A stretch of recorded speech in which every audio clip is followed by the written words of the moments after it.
Pour le gouvernement marocain, les scandales se suivent et se ressemblent. La corruption et l'achat des consciences de parlementaires revient en boucle dans la presse belge. Le journal La Libre évoque un douteux voyage de 4 députés MR, mouvement réformateur au Sahara occidental.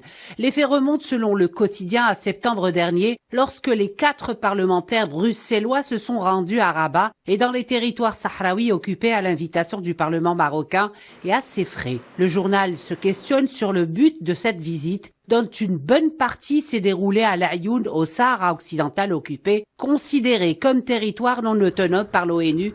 Dans un autre article publié hier, il fait directement le lien entre cette première visite et l'autre effectuée plus de 2 mois plus tard au Maroc, soit jeudi dernier par la chef de la diplomatie belge, Hadja Lahbib, issue du même parti. Cette information révélée au grand jour a créé un tollé dans le monde politique belge. Plusieurs voix dénoncent une erreur partisane, surtout après les déclarations de la ministre des Affaires étrangères belge à Rabat. Elle fait savoir que le plan dit d'autonomie présenté en 2007 par le Maroc est une bonne base pour le règlement du conflit, faisant totalement fi du droit du peuple sahraoui à l'autodétermination. Elle s'exprimait face à son homologue marocain, Nasser Bourita, qui lui a déclaré que son pays userait de tous les moyens pour défendre ses intérêts et les moyens, on en connaît un bout. Ces voix s'élèvent en Belgique au moment où le Maroc est impliqué dans de nombreux scandales de corruption, au Parlement européen notamment. Le président du parti Défi a critiqué la situation et pointé du doigt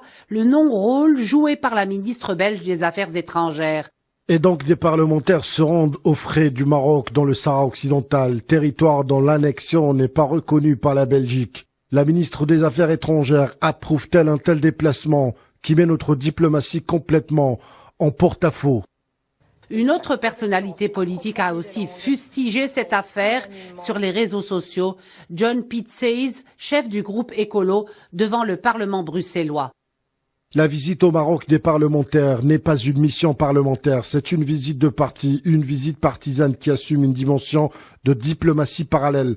C'est aussi à ce titre qu'elle représente une erreur politique.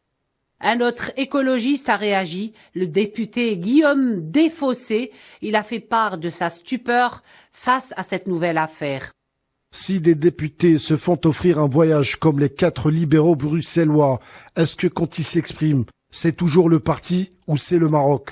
Le même député s'est aussi interrogé sur la façon d'interpréter désormais le soutien exprimé par certains MR au sinistre plan d'autonomie du Maroc pour le Sahara occidental.